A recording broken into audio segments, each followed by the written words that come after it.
behalf of the NTD News Today team, we wish you a very Merry Christmas and a joyous holiday season.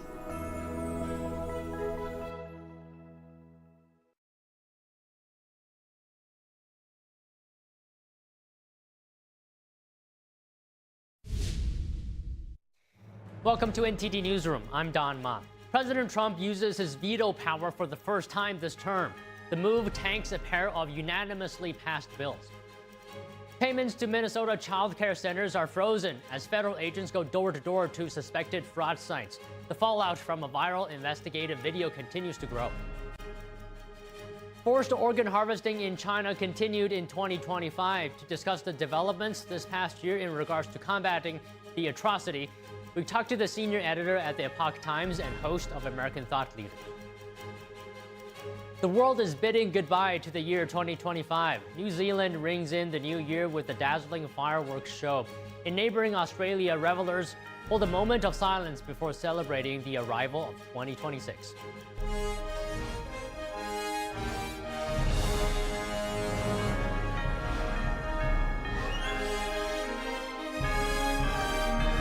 This is NTD Newsroom, live from our global headquarters in New York City.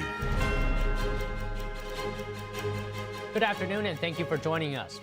President Trump has issued the first presidential vetoes of his second term in office. Trump overrode two bills that won unanimous approvals in Congress. The first is to finish the Arkansas Valley Conduit Act. It would help fund a major water drinking project for Colorado. Trump says the bill would continue the failed policies of the past by forcing federal taxpayers to bear even more of the massive costs of a local water project. It's unclear whether Congress will act to override the veto, which would require two-thirds support in both chambers. Trump also issued a veto related to a $14 million project to protect Osceola Camp, an area within the Everglades National Park in Florida. It's inhabited by members of a Native American tribe.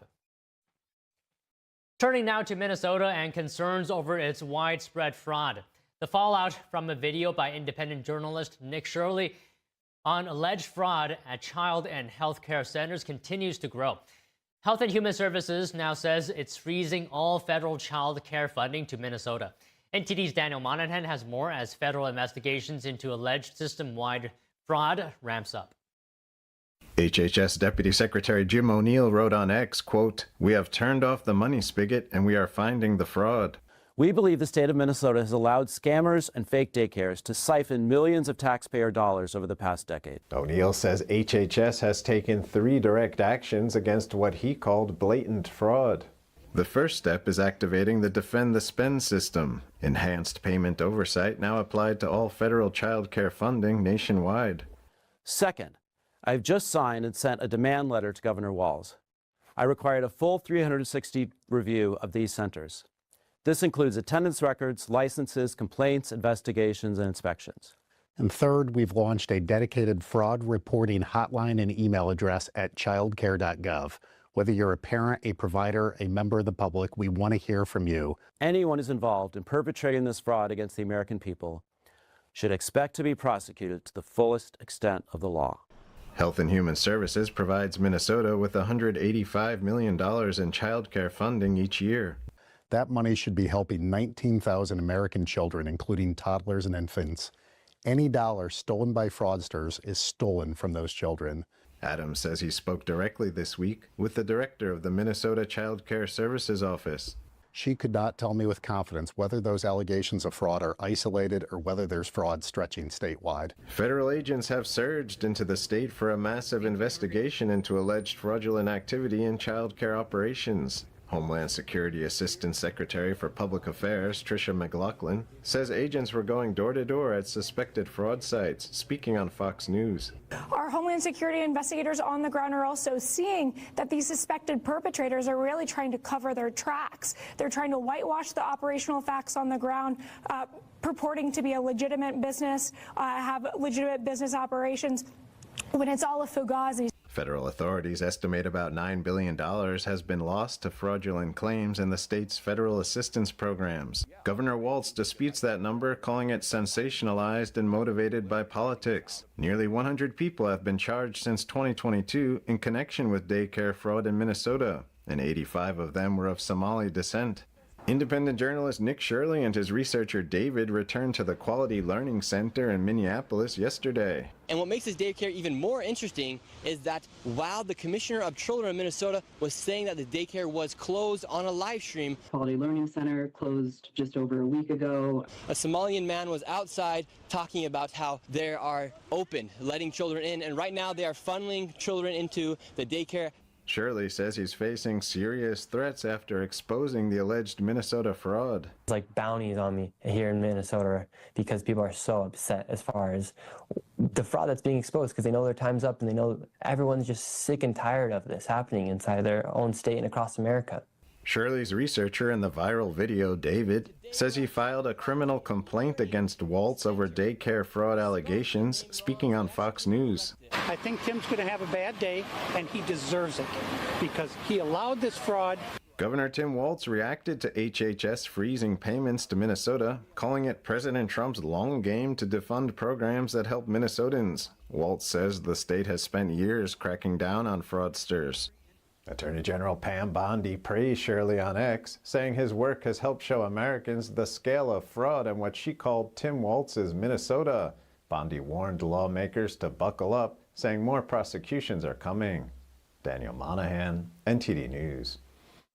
In response to the reports of widespread fraud, House Republicans are expanding their investigation, and a top House Republican calls for ICE to get involved. NTD's Melina Weisskopf reports. Congressman Tom Emmer of Minnesota, the number 3 Republican in House leadership, is turning up the pressure on fraudsters amid widespread investigations in his state. Emmer is calling for deportation and denaturalization, writing on X, "If they're here illegally, deport them immediately. If they're naturalized citizens, revoke their citizenship and deport them quickly thereafter." House Republicans have expanded their investigation into the fraud, requesting interviews with top officials from the state and data from the governor. Now a group of state lawmakers are calling for Governor Walz's resignation. In a joint statement, the group wrote, "The governor had a duty to oversee his administration and protect these programs. He failed. There needs to be consequences." The governor's office has pushed back, saying he's been investigating the issue and hired an outside firm to audit high-risk programs. The billion-dollar scandal could make Governor Walz's race for a third term more challenging. Several Republicans are vying to compete for a seat that a Republican hasn't held for 15 years. Over in Ohio, a group of lawmakers are warning that a similar child care scheme could be happening. Around 40 state lawmakers are calling on the state to investigate Columbus area daycares suspected of potential fraud. A spokesperson for the governor told the Epoch Times that Ohio has stronger safeguards than Minnesota appears to have. Reporting from Washington, D.C., Melina Weisskopf, NTD News. Alleged welfare fraud in Minnesota now a top priority for the Trump administration. White House Press Secretary Caroline Leavitt told Fox and Friends earlier today that the administration has surged resources to the state. The Department of Justice, as we speak, is continuing to execute search warrants and subpoenas. People will be in handcuffs as a result of the fraud that Governor Walz has allowed to occur for many, many years. The Department of Homeland Security is conducting door-to-door investigations on the ground at potential fraud sites. The White House press secretary said denaturalization is an option President Trump is considering. She said people of Somali descent could get their U.S. citizenship revoked if they are convicted of fraud. Leavitt added that the DHS and the Department of State are already looking into it right now. But she acknowledged that some judges will try to stop the administration from pursuing this path. The Department of Labor is investigating Minnesota's unemployment insurance program, and deportation operations are also continuing. The press secretary stressed that the administration will not tolerate waste, fraud, and abuse. She added that other states like California and New York will be under investigation as well. The House Oversight Committee will hold a hearing on the alleged fraud next Wednesday, with Minnesota lawmakers testifying. The Department of Health and Human Services announced it has frozen all child care payments to the state of Minnesota. Joining us to discuss is Simon Hankinson, Senior Research Fellow in the Border Security and Immigration Center at the Heritage Foundation. So good afternoon to you. Thank you for joining us today. And HHS Deputy Secretary Jim O'Neill said that they're turning off the money spigot to stop the misuse of federal dollars. What is your initial reaction to this move? Well, if you've got a massive leak, the first thing you want to do is stop it, right? And then investigate the causes of the leak. This is a monumental scandal. We know that, especially during COVID, there was a rash of fraud across all these federal programs with the billions of dollars pouring out of the Treasury. But this particular concentration of fraud is worrying in that it is in one particular community in one particular state. And the scale of the fraud, it's not just child care centers, autism, housing, just a range of benefits. I think that is a wise policy to stop the money flowing until you can verify who it's flowing to. If people can show that they genuinely qualify for these programs, then they should get the money. But unless they can prove that they have children with special needs or that are going to these daycare centers, they shouldn't get it. And I think a longer term project has to be to seriously look at why the federal government is subsidizing housing through Medicaid, which is not anything to do with medical care, and maybe put some more responsibility on cities and states to pay their own bills so that they pay when fraud happens and not people in Washington, D.C. and North Carolina and Florida. Okay, let's talk about the requirements here. Before this action by HHS, what were the requirements for a state to qualify for federal funding through the Administration for Children and Family, also known as the ACF? And is there anything that needs to be improved in this process so that we see less fraud? Well, I'm not an expert on federal benefits programs, but what is clear is that the oversight on these programs was ridiculously lax. Now, I would argue, I'm a conservative, that the fact that all these programs existed in the first place was a mistake. I don't think the federal government should be responsible for feeding and caring for the entire population regardless of need. I think when you have high concentrations of poverty like this, it should be more of a state and local concern, but that's a separate issue. If the programs do exist and they have rules, there should be adequate oversight. And what we've been seeing is that inspectors were going to these daycare centers and they were looking up and realizing that there are all kinds of mistakes and things, boxes that weren't being ticked in terms of regulations. And they didn't seem to follow up and make sure that there were actually children attending and staff who were qualified, who were holding these classes, and that the whole operation was being run properly. So it's a bit of a mess from a regulatory point of view, from the bottom all the way up to the top. Okay, Simon, so you mentioned oversight a few times now. How in your view, did this happen? How did we get to this point where fraud in Minnesota has now become a national story? I think there's several different layers to this, but what I really think should not be overlooked is that politicians in Minnesota, from Tim Walz to his lieutenant governor to the attorney general, right on down to the mayor of Minneapolis, were pandering to this Somali community for electoral reasons, and they seemed really averse or frightened of investigating genuine leads because they were worried about the political implications. And look, I don't care where the fraud is coming from. If it's Somalis, if it's third generation Minnesotas of Scandinavian origin, who cares? The fact is, people shouldn't steal money. And I'm sure that a lot of members of the Somali community don't want to see federal money and local benefits money stolen if maybe they could qualify for programs that money could pay for. So across the board, this is a political failure. This has been hiding in plain sight. I was a consular officer for many years, and I've seen a lot of fraud. And as soon as you start pulling a little bit on the thread of a fraudulent case, it very quickly unravels and becomes obvious. And then you can start passing it over to prosecutors to take care of business. But in this case, it seemed like there was little curiosity on the part of the officials who were supposed to be responsible for these programs, partly because, it's state and federal money. And they figured, well, we can just, as long as they're not asking questions, why should we ask questions? And they're not being good stewards of our money. Okay, Simon, you mentioned the Somalian community and other communities. Is there an argument to be made about the design itself of these programs, that there may be gaps that potentially can be easily exploited? not by just one group, but by any person or group?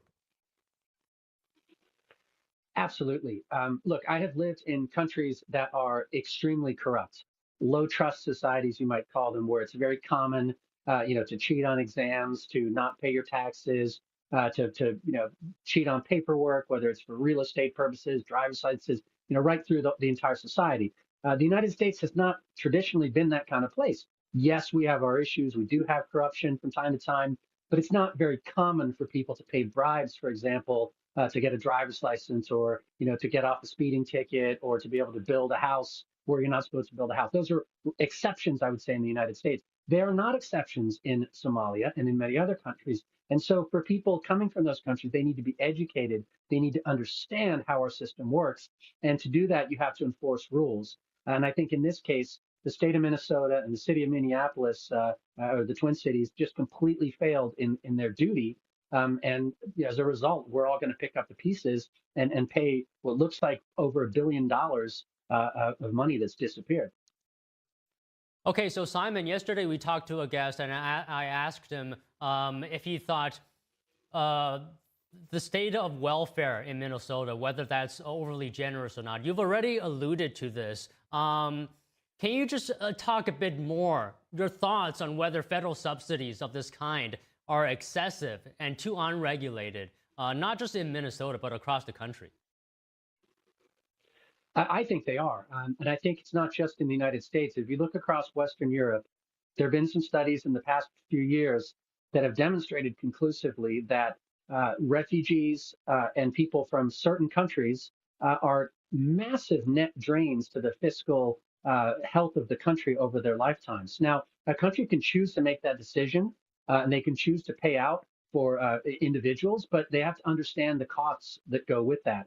And I think in a state like Minnesota, if you look at the percentage of Minnesota-born, so native-born Americans who claim benefits, is significantly lower than the percentage of Somali immigrants, and I'm sure other communities that are on benefits. There's something like a study by the Center for Immigration Studies showed that almost 90% of Somali-led households with children were on some kind of federal welfare benefit program, whereas it was only like 25% among the population as a whole. So you have programs that are designed for people who are indigent, who are in real need, that are vulnerable to exploitation and fundamentally have limited budgets. I think the housing program had a budget of like $3 million. That was what they expected to spend, and it ballooned up to well over $100 million in a very short time because of abuse. So yeah, federal welfare and even state and local welfare cannot be a blank check, because the revenue coming into the coffers is not unlimited. Okay, Simon, just one last question. I'm just thinking about solutions here. Do you think if we could just end illegal immigration through whatever means, do you think that will have a huge impact in reducing fraud? Well, ending illegal immigration, yes, would have a huge impact on a lot of things. It would free up housing. It would make the job market more lucrative for Americans and legal immigrants competing for jobs. But this is a question of legal immigrants. Most of the Somalis involved in these scams are either U.S. citizens by naturalization, or some by birth, or they are legal immigrants, so they're under some permanent status as refugees, for example, on their way to being legal permanent residents and citizens. So it's not just a question of illegal immigration. It is a question of the number of people that we're bringing in who have limited job skills, no English, and no ability to ever in their lifetimes produce more income and give more taxes to the state than they're going to take out in benefits, from health to education to all of these 80 plus federal welfare programs that we have. And that's not to stigmatize anybody, but it's just a fact of life. If you are going to bring in large numbers of people from countries where they are not at the skill level where they're going to be able to contribute, you're going to have a net loss to the fisc every year. And I think that's something that no one has really paid much attention to over the past few years. We've been sold the opposite. We've been told that all immigration is good because they will all contribute to the economy and make us all richer. But the data is just not there to back that up. Okay, Simon, just one final question for real this time. Is there an argument to be made that these legal immigrants who are in the United States, they may not have the skills initially, but over the lifespan of their stay in the United States, that over time they'll make up the shortcomings in the beginning later on. Frankly, it depends where they come from. Not all immigrants are the same. There's been some research, a guy called Daniel DiMartino out of the Manhattan Institute, who I don't always agree with on immigration, but he wrote a good paper recently breaking down which immigrants contribute over their lifetime and which don't. And obviously, this is not an exact science, but for example, a 30-year-old rocket scientist from China or India or Belgium over his or her lifetime is likely to contribute significantly more into the U.S. Treasury than they take out. But an illiterate, non-English speaking, non-high school educated immigrant from Yemen or Pakistan or Somalia, for example, will take out more in their lifetime than they put in. So you have to look at who has been coming in over the past few years. Look at the profile of the people, for example, from Cuba, Haiti, Nicaragua, Venezuela, and Afghanistan who've been admitted under these parole programs. You plug them into that model, and you will find that a majority of them probably will not contribute in their lifetimes. Who knows? I mean, obviously some will. There's always exceptions. There's going to be some brilliant people among the ones who come in, and maybe their children and grandchildren will turn out to be, doctors and lawyers and rocket scientists and presidents of the United States. But we don't know that. What we know for now is that on balance, they're probably going to be a net loss to the Treasury. Okay, Simon, really great insight today. I really enjoyed the conversation. Thank you so much for speaking with us. It's my pleasure. Thank you. The Justice Department is suing Virginia over a law regarding tuition at its public colleges. In 2020, the state passed a law that allows illegal immigrants in Virginia to qualify for in-state tuition. They have to live there for 2 years to qualify.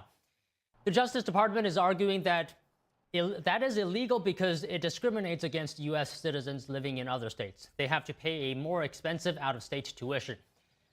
The Trump administration previously filed similar lawsuits in California and Illinois. In June, a federal judge in Texas blocked a law that did the same thing there. SNAP recipients will no longer be allowed to buy soda or candy through the program starting tomorrow. More news after this break.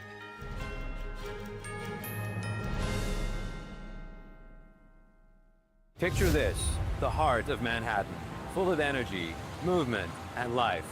Now imagine bringing that same vitality into your home with trusted health insights for your body, mind, and soul.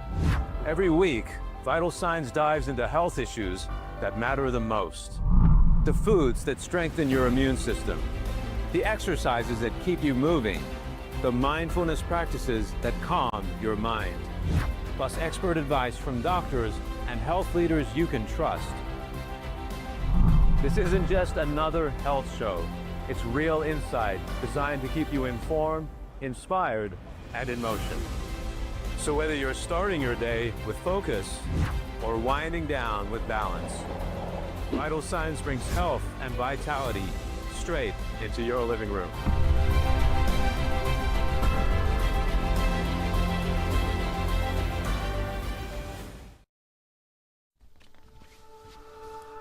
Hi, my name is Brady. When I was born, my parents thought everything was okay. My mom and dad were so excited to take me home. I still get goosebumps telling this story. Several days in, his skin started to become very cold and clammy. We noticed that he had become blue around his mouth, and something was just very off. We packed out as fast as we could. Brady stopped breathing twice on the way to the pediatrician. And that was one of the #1 things that just haunts me to this day. I was born with a congenital heart defect called aortic coarctation. If my parents waited just 1 more hour to drive me to the hospital, I would not be here today. But thanks to research funded by the American Heart Association, I had heart surgery that saved my life. But not every kid is as lucky as me, which is why we need your help. Just call the number on the screen or go to helpheart.org. For only $19 a month, just 63 cents a day, you can help. Get people trained in CPR. Get more hospitals certified in high-quality cardiovascular care. And help fund the next medical breakthroughs to help save kids like me. When you donate to the American Heart Association, you're helping save lives like my son. And now my son is happy and healthy thanks to the support of people like you. When you call with your $19 a month, you'll get this really cool t-shirt as a thank you. Many children die from congenital heart defects. I can't wait to grow up to become a heart surgeon and fix babies' hearts, but until then, I'll keep helping the American Heart Association. So please join me. Just call the number on your screen or go to helpheart.org to become a monthly donor and help save lives.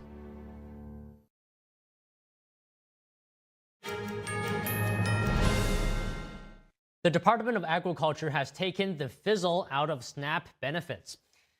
New restrictions on soda and candy go into effect tomorrow for a Supplement Nutrition Assistance Program. And this applies to 5 states: Indiana, Iowa, Nebraska, Utah, and West Virginia. They are the first of 18 states to enact waivers prohibiting the purchase of certain foods through SNAP. This is part of Health Secretary Robert F. Kennedy Jr.'s push to strip unhealthy food from the program. Critics charge the SNAP program is already under pressure from steep budget cuts and unprepared for the complex change. Turning to Iowa, Democrat Renee Hardman has won a special election for the Iowa State Senate. Her victory dashed Republicans' hopes of reclaiming a supermajority in the state. The race was called by the Associated Press shortly after the polls closed at 9 p.m., with Hardman decisively defeating Republican challenger Lucas Lofton. The election was to replace State Senator Claire Celsey, a Democrat who died in October. Republicans had hoped for an upset victory in the Democrat-leaning district. The party lost control of the upper chamber in a surprise defeat suffered in August.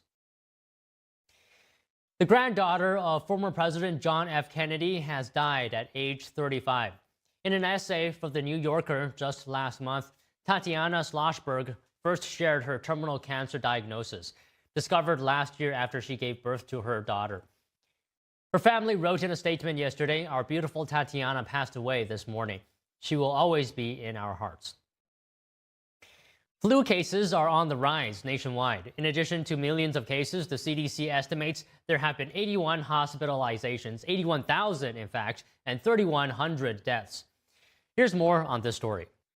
What we're seeing right now is a very rapid escalation in cases. Health experts sounding the alarm as flu activity increases sharply across the U.S. Most states are seeing high or very high activity, and those levels are rising nationwide. The CDC estimates there have been at least 7.5 million illnesses from flu this season, based on data through December 20th. We're seeing also a major increase in hospitalizations, emergency room department visits, and even deaths. So why are flu cases surging?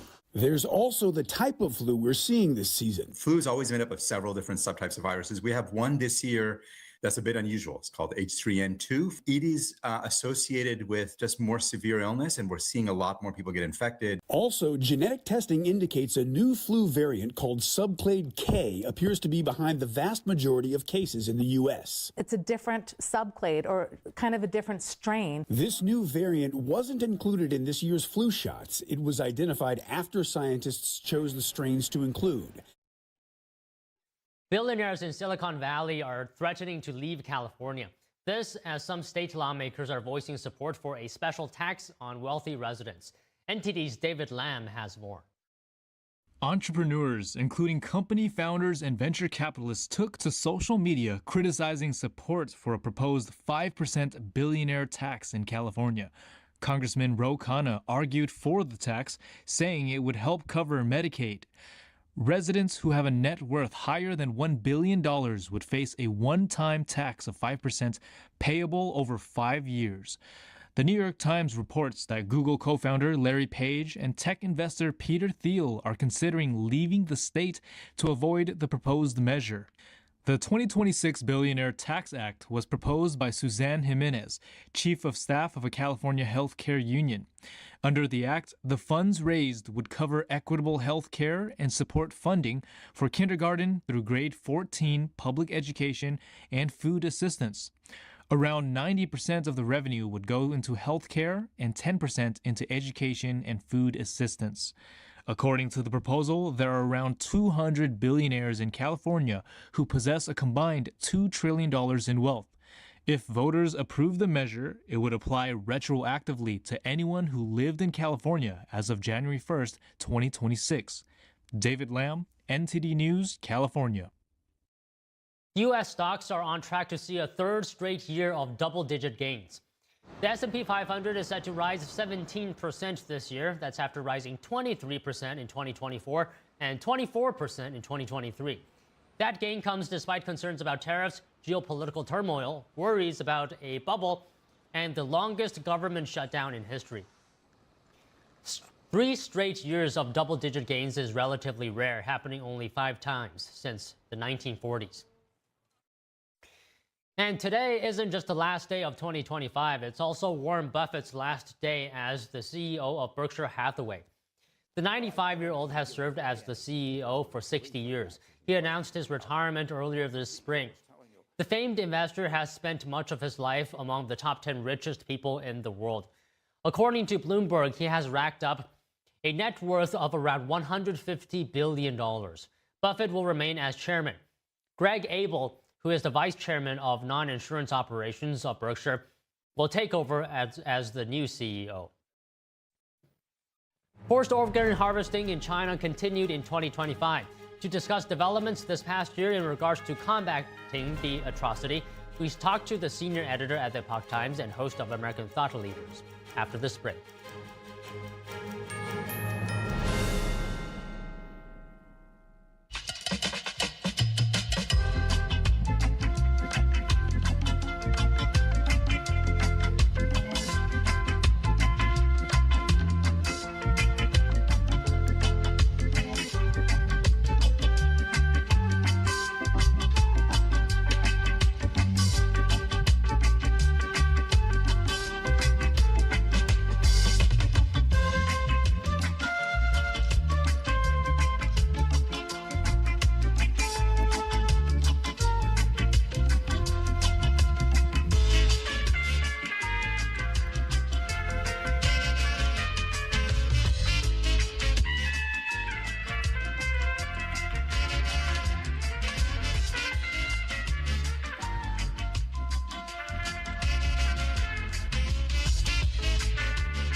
Being a cowboy, I don't know anything different from when I was 3 or 4 years old.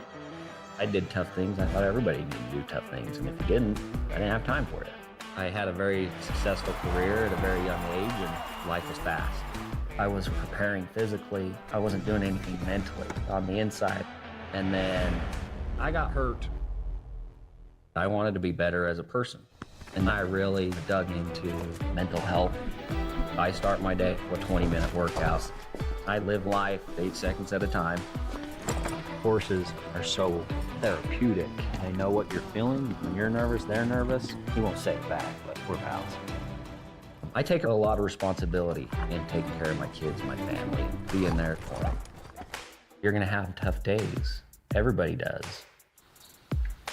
Find a place to stop and just breathe. Love your mind.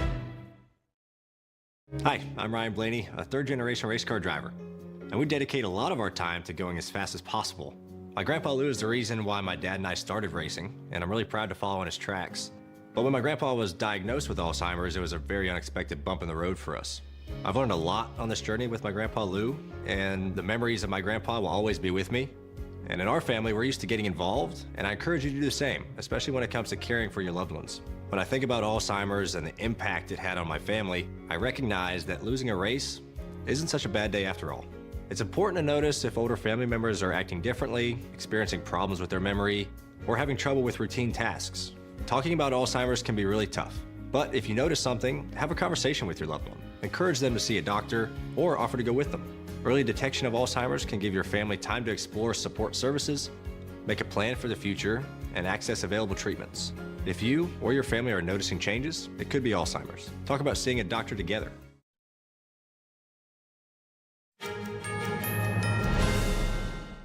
Mounting evidence and conclusions reached by human rights and medical experts point to an ongoing large-scale crime against humanity in China, and that is forced organ harvesting. Reports say that the persecuted adherents of the spiritual practice Falun Dafa are likely the primary targets.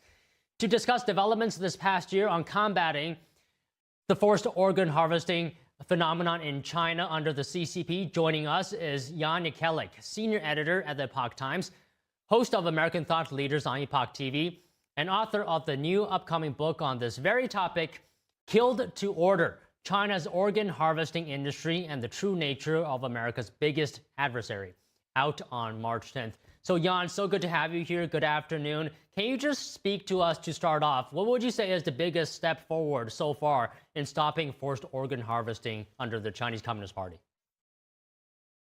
Well, really, it's been the accumulation of almost 20 years of work. And I would say the single event that I think precipitated the biggest knowledge or the awareness of this was the survivor emerging. There's actually a survivor, Cheng Pei-ming, a man who is missing part of his lung and part of his liver and lived to tell the tale. Just to let people know, this concept of forced organ harvesting, this is something that can only happen with a state actor. Okay, this is something where you need to have a large population of people that you've dehumanized through propaganda, and you need to incarcerate a whole lot of them, perhaps 1 million, it's unclear. And then you need to DNA type them or blood type them and tissue type them at the very least. And then you actually have a database. So that's when someone can look up an ad, and this has happened many times over the last 20 years, look up an ad, and the ad says, I can get you a new heart in 2 weeks for a hefty sum. And that you can actually go to China and get a predetermined, a pre-timed transplant, scheduled transplant, which is something that's impossible in any ethical system.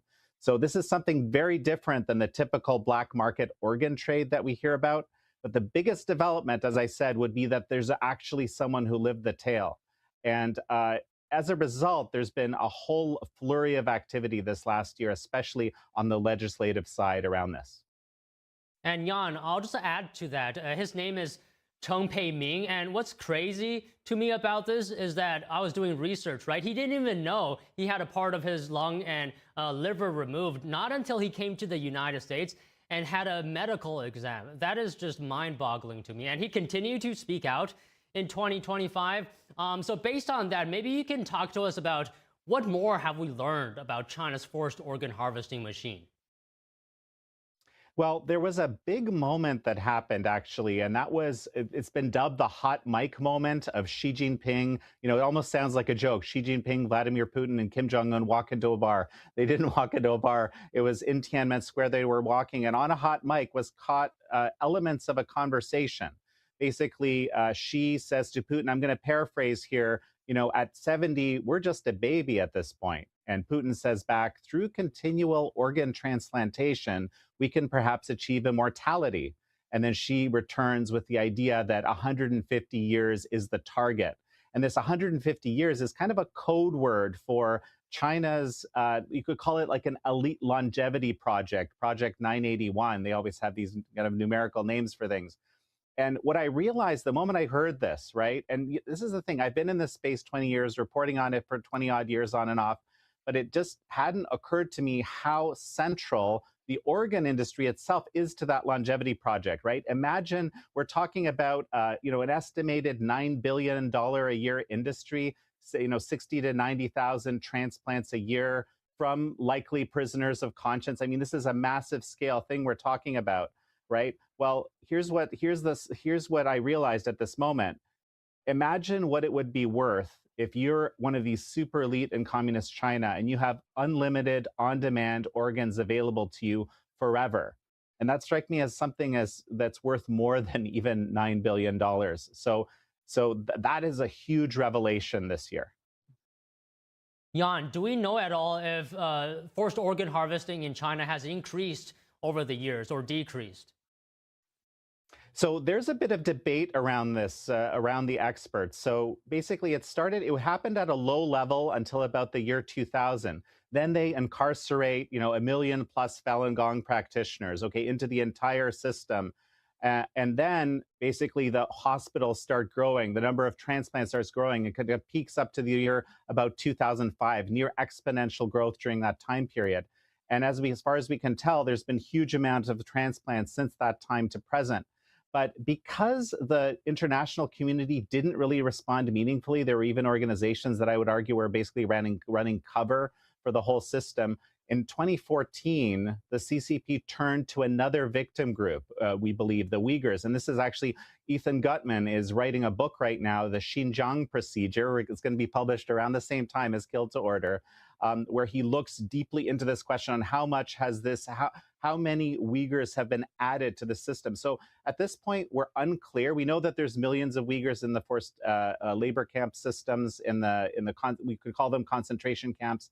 And Ethan has, I think, shown quite definitively that some of them are victims of forced organ harvesting. It's unclear if this is in addition to the Falun Gong practitioners that are currently being used that way. It's unclear whether it's gone down. It's very hard to get these numbers right because they're all a state secret. People can be executed for revealing some of them. But I think the biggest take-home message is that if you don't actually deal with these types of extreme crimes against humanity, they shift, and in this cases, or add another victim group, because why not? The opportunity is there, the business opportunity is there. And the other piece that is also actually incredibly important is because of America's and other Western countries' deep engagement with Communist China along a whole lot of different vectors, including, for example, training the surgeons or providing materials for transplantation. There's many research grants, collaborations, and so forth. America's system itself has actually become, there are dead donor rule violations in the American system, and 2 transplant systems have actually been decertified by HHS for these reasons. And I would argue it's when you work with a system where, as far as we can tell, essentially most of the transplants, or probably all of the, if not all of the transplants, are dead donor rule violations, that actually rubs off. So it's a huge, huge issue. Okay, Jan, I want to try to fit in a few more angles here. I want to talk to you about the U.S.'s efforts to combat forced organ harvesting. So some positive developments, both the Stop Forced Organ Harvesting Act of 2025 and the Falun Gong Protection Act passed in the House, but it's currently stalled in the Senate. But the good news is Secretary of State Marco Rubio has promised to be helpful in any way possible to facilitate the passage of the bills that aim to counter this atrocity. So maybe you can speak to us about the U.S.'s efforts here. Do you expect more movement on those bills in 2026? Well, Secretary Rubio, as senator, he actually originated the Falun Gong Protection Act in the Senate in the previous Congress. So you can see his kind of commitment to this issue. I think the opportunity is huge. I mean, it's really only very recent that we've had any federal legislation related to forced organ harvesting. There have been a few resolutions that passed by acclamations, but these 2 pieces of legislation that you mentioned, they actually passed the House near unanimously. I think there was 1 dissent across both of these bills. So this is kind of a no-brainer in the Senate. I think that the issue is they just have to be brought out of committee, and it'll take a few senators that are, deeply committed to making that happen. There's a number of them that are already working on it. I think the other part is, there's obviously people watching out there. If this legislation is important to you, and I think it should be important to anyone, because this is, again, I always argue that these very extreme crimes against humanity, as we talked about earlier, they spread if they're not kind of held in check, right? It's not about interfering in the affairs of another country or something. It's basically like, protecting ourselves from some very, very extreme things. So what I would hope is that this year we see a groundswell of people basically reaching out to their elected representatives and asking them for support. The other part I should mention, there's actually 7 states now that have actually passed legislation into law that makes it illegal for Medicare and insurance to actually fund transplants in China. So that's also, and so, 43 states to go, and a number of them are considering it. It's a big shift, and I think it can really transform federally as well.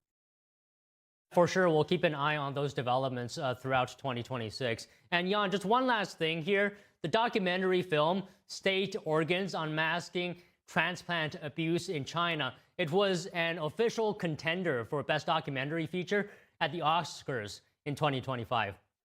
Can I just ask you, how much more aware do you think the public is or has become in the past year on this issue? I would say massively. And the reason I say this, again, I've been following this issue for the better part of 20 years. And when we started, the hardest thing to do was actually to get people to accept that this could possibly be happening. Because as human beings, we just have this revulsion when we hear such extreme things. It's like some of us just shut down. I mean, I was even doing this at the beginning. So I think at the moment when I talk to people about it, when I give talks, you know, I've given briefings, I've talked about it in state houses and so forth. I mean, basically people are ready to accept that this is something that's really happening. And I think that moment is really transformational because basically that kind of spreads the moment it becomes collectively something that's understood in society. I actually think we can make an impact. And these pieces of legislation, by the way, they're not just performative, right? They will, for example, sanction some of the people involved. And those people, maybe they have exit strategies to America with, you know, all of China's difficulties today. Most of them actually do. If they do, then they'll think maybe twice about being involved in this industry if they want to keep that exit strategy. I mean, and that'll save a few lives, right? So basically, I think we're in a unique situation, at least in the past 20 years, that we've actually known as a fact that this thing is happening. Well, all right, Jan, it's really great to speak with you. And I just want to encourage all of our viewers watching right now to take a look at your book that is coming out next year. It will have really insightful information. Thank you for speaking with us today, Jan. Such a pleasure. Taiwan remained on high alert today after China conducted massive military drills around the island. Taiwan's Coast Guard said the situation is now calming, with Chinese ships gradually departing, but emergency response centers remain active. The communist regime called the drills a warning against forces seeking Taiwan independence. They followed a record $11 billion U.S. arms package for Taiwan. The exercises involved dozens of rockets and more than 90 naval and Coast Guard vessels. Nearly 80 military aircraft were also deployed, some crossing the Taiwan Strait median line. China will impose an additional 55% tariff on beef imports that exceed quota limits from major suppliers. That includes Brazil, Australia, and the United States. China's Commerce Ministry says the move is aimed at protecting its domestic cattle industry. The total beef import quota for 2026 will be 2.27 million metric tons, slightly below China's record imports in 2024. The measures take effect January 1st and will remain in place for 3 years, with quotas rising annually. The world is bidding goodbye to 2025. New Zealand rings in the new year with a dazzling fireworks show. In neighboring Australia, revelers hold a moment of silence before celebrating 2026. More news after this break.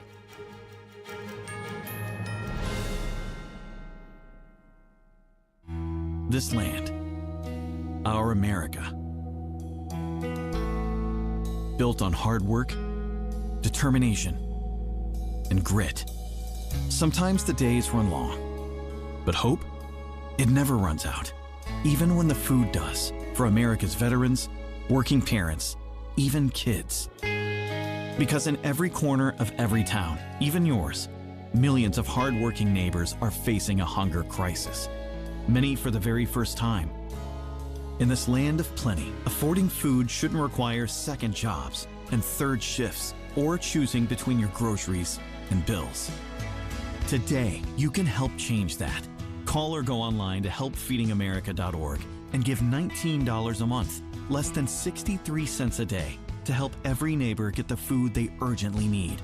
Because taking care of each other is what makes America strong. We're Feeding America. Not just a name, but an action.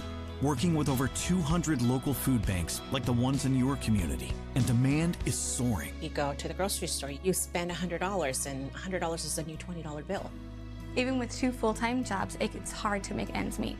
These are tough times, but when we stand together, we become the very best of a strong America. Please call or go online to helpfeedingamerica.org. Just $19 a month can feed a family today. And your first gift can double an impact. Plus, we'll send you this free canvas bag as a reminder of the hope you're delivering. When it comes down to it, it's about taking care of your family first and the loved ones that you need to provide for. Because you're not just giving food, you're fueling resilience for people across the nation. You're feeding America. Call or go online today to helpfeedingamerica.org, and your gift can double in impact. You are not hidden. There's never been a moment you were forgotten. You are not hopeless. Though you have on streets across America, homeless young people are cold, abused, in danger. Covenant House is helping young people with nowhere else to turn. Please call or go online now with your gift of $19 a month. You'll help provide hot meals, safe shelter, medical care, and love. We'll send you this comforting blanket as a reminder of the love you're showing a young person this holiday season.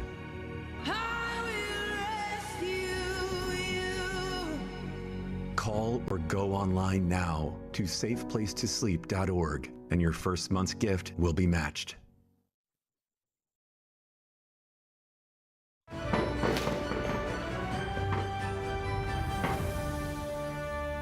Revelers in New Zealand were among the first in the world to ring in the new year.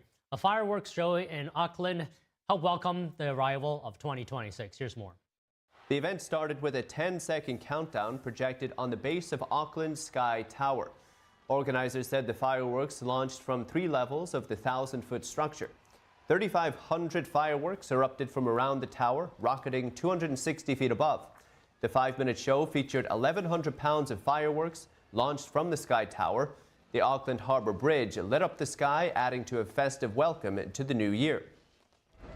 And meanwhile, in neighbouring Australia, Sydney's largest ever fireworks display turned the Sydney Harbour Bridge into a spectacle of colour. Organisers held a minute of silence for the victims of the recent Bondi Beach attack an hour before the show. The 12-minute display stretched more than 4 miles along the harbour, the show featuring a staggering 25,000 individual pyrotechnics. Fireworks were also launched from the Sydney Opera House, 6 city rooftops, and 6 aerial platforms hovering above the water. Around the world today, revelers are gathering for New Year's Eve celebrations as cities around the world prepare to ring in 2026 at the stroke of midnight. Here's more. At one of the most famous New Year's Eve celebration sites in Times Square, the nonpartisan organization America 2050 is teaming up with One Times Square to mark 250 years since the signing of the Declaration of Independence. This year's ball drop will also include special red, white, and blue confetti, as well as a special new design and dynamic pyro display set of a rendition of America the Beautiful. This year's ball is named the Constellation Ball and is the 9th ball since 1907 to be showcased at Times Square. It's 12.5 feet in diameter, features over 5,000 crystals and LED lights, and weighs over 12,000 pounds. Times Square will also be hosting a second ball drop later in the year on July 3rd in honor of the 250th Independence Day. America 250 will also be hosting a special light event at the National Mall in D.C. for 6 straight nights starting tonight. They'll be projecting a special image onto the Washington Monument, including a 250-foot birthday candle. The projections will begin tonight at 7 p.m. and will run until 6 minutes past midnight. It's already 2026 in Taiwan. Thousands of people there gathered in front of the Taipei 101 tower to celebrate the new year. The tower lit up the sky with dazzling fireworks as the clock struck midnight. Taipei 101 is Taiwan's tallest skyscraper. The firework display lasted a total of 6 minutes and was accompanied by a music and light show. The Taipei 101 fireworks display has been held since 2003, has become one of the most watched events on television in Taiwan. It is known for drawing a huge crowd of spectators to the streets every year. And for the first time in 20 years, rain is expected to shower the thousands of spectators at the Rose Parade in Southern California. This is the 5th wettest season on record in Los Angeles. Here's AccuWeather's Dan DePodwin with the forecast. Heaviest rain Wednesday night into the start of the new year on Thursday, and that will have an impact on any New Year's Eve celebrations. Probably the heaviest rain after midnight, but the Rose Parade in Pasadena on Thursday morning, followed by the Rose Bowl game on Thursday afternoon. It can be wet. Probably the wettest is during the morning on Thursday in Pasadena, and then it starts to get a little bit drier in the afternoon. But I think rain sticks around for most of the game, especially during the first half. With the ball drop on New Year's Eve at midnight, it's going to be a wintry New Year's Eve. Not a lot of snow, but snow in the air is expected with flurries on and off throughout the evening hours. Could be a brief burst of some sort of moderate snow, but don't expect anything more than a coating at this point. It's going to be windy and cold. AccuWeather real field temperature only 14, so plenty of layers needed, hats and gloves and winter jackets for the to ring in the new year in Times Square. Midtown Manhattan will be experiencing the coldest ball drop in 10 years, so attendees are advised to bundle up to avoid any potential cold weather injuries. And out in the Midwest, a powerful winter storm is beginning to sweep across the U.S., bringing strong winds and heavy snow. Millions are facing travel disruptions as the year comes to a close. NTD's Christina Corona has the details. Millions of Americans are closing out 2025 under harsh winter weather. Nearly 67 million people remain under wind alerts across the Northeast and New England, from Washington, D.C. to Boston. Gusts could reach 50 miles per hour in Boston, 45 in New York City, and 40 in the nation's capital. Lake effect snow continues across the Great Lakes. About 7 million people remain under winter alerts, including areas near Lake Erie. In northwestern Pennsylvania, snow warnings are in place through 7 p.m. January 1st. Areas north of the I-90 could see up to 15 inches, while southern Erie County and parts of Crawford County may get up to 2 feet. In New York, Governor Kathy Hochul has declared a statewide emergency as the storm intensifies. Power outages have left more than 120,000 customers without electricity, mostly in Michigan, New York, and Pennsylvania. Holiday travel is also affected. According to FlightAware, airlines reported over 300 cancellations and 5,000 delays as of Tuesday afternoon, with the Northeast and Midwest hit the hardest. And in California, Pasadena's 137th Rose Parade faces a nearly 100% chance of rain. Showers Wednesday morning could affect those camping out, with moderate rain continuing through New Year's Day. This will be the first significant rainfall at the parade since 2006. Christina Corona, NTD News. Amid the Minnesota fraud, one day care center there is claiming all its important documents were stolen in a break-in. Find out more about that after this break.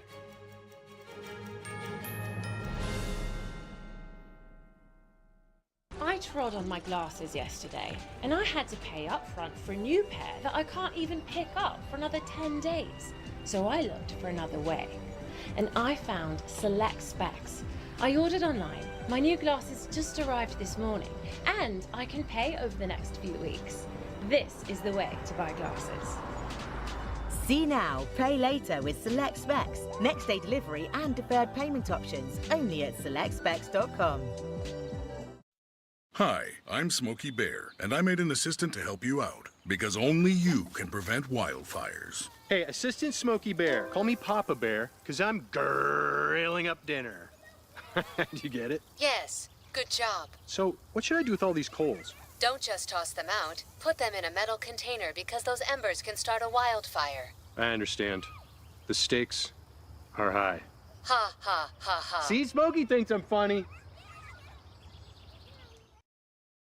Hi, I'm Amy Grant. I was living with a rare heart condition, and the doctor said if I didn't take care of it, it would become catastrophic. A few months later, I had open heart surgery that saved my life, and I owe it to the research and life-saving medical breakthroughs developed by the American Heart Association. Like so many women, I pushed through no matter what. But I've learned you have to take care of yourself in order to take care of other people. I had a pretty normal mom life.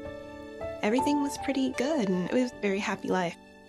I was given the diagnosis that I had peripartum cardiomyopathy, which is basically a pregnancy-induced heart failure. They told me my only chance was a heart transplant. And the American Heart Association helped make that possible. Their research helped save me. Please call now or go to helpheart.org. For only $19 a month, just 63 cents a day, you can help fund the next medical breakthrough, get the next person trained in CPR, and get the next hospital certified in high-quality cardiovascular care. I am very thankful for the American Heart Association. I'm grateful for just every day that I get with my children. Give $19 a month with your credit card, and we'll send you this special t-shirt you can wear to show you're part of a community of monthly donors working to help save more lives. It's hard to imagine that a mom can die from pregnancy-induced heart failure, but thousands die every year. That's why your support is so urgently needed. Any of us, every one of us, can make a modest monthly donation that actually helps and benefits everybody. Please call the number on your screen or go to helpheart.org now to become a monthly donor. Thank you.